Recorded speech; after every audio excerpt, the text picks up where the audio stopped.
इतिहास गवाह है कि हक कभी मिलता नहीं भीख या उपहार में। इतिहास गवाह है कि हक कभी मिलता नहीं भीख या उपहार में।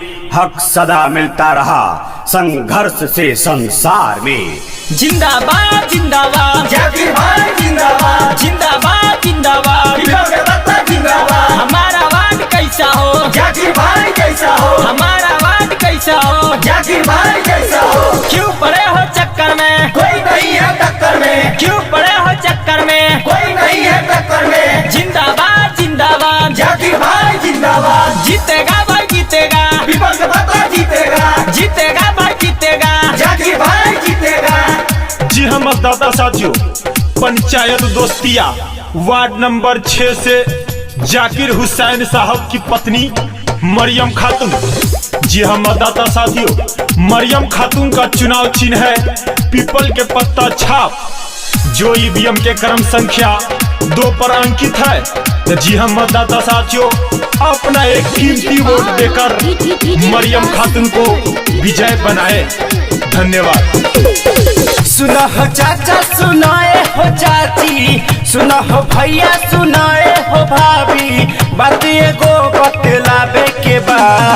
सुनो हो चाचा सुनाए हो चाची, सुनो हो भैया सुनाए हो भाभी, बात एगो बतलावे के बा।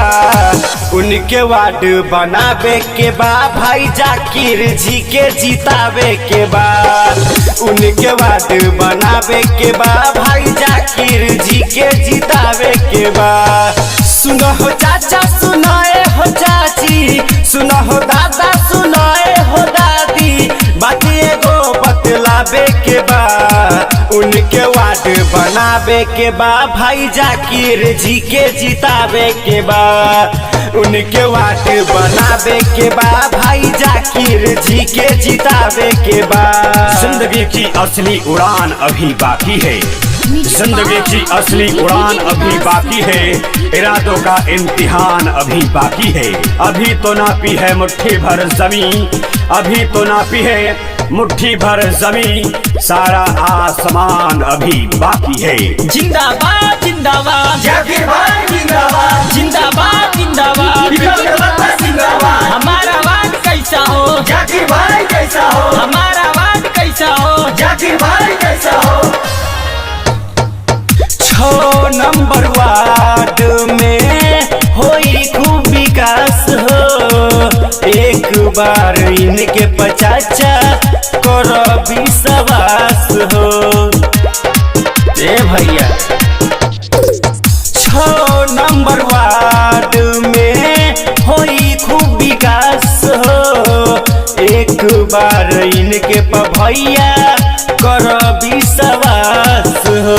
जितना बा योजना सरकारी ओकर लाभ उठावे के बा।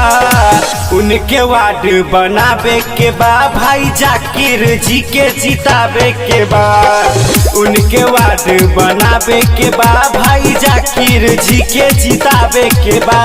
जिंदाबाद जिंदाबाद जाकिर भाई जिंदाबाद, जिंदाबाद जिंदाबाद विकास का बत्ता जिंदाबाद। हमारा वार्ड कैसा हो, जाकिर भाई कैसा हो, हमारा वार्ड कैसा हो, जाकिर भाई कैसा हो। जाती है जाना करता सबसे गुहार हो। जाती है बात जब जान कर नजरिया दो क्षेत्र की इतिहास बदल जाती है। ए भैया अफूजल जाना करता सबसे गुहार हो। बात माननु रे नजरिया भैया हमार हो। सच्चा अच्छा आइल बटाइम अब ही पहचाने के बा। उनके वार्ड बनावे के बा, भाई जाकिर जी के जितावे के बा। उनके वार्ड बनावे के बा, भाई जाकिर जी के जितावे के बा। हर तलवार वो धार बदल जाती है, हर तलवार वो धार बदल जाती है। हर सरकार की सरकार बदल जाती है। जब जाग कर करवट लेती है जनता, तो क्षेत्र की इतिहास बदल जाती है।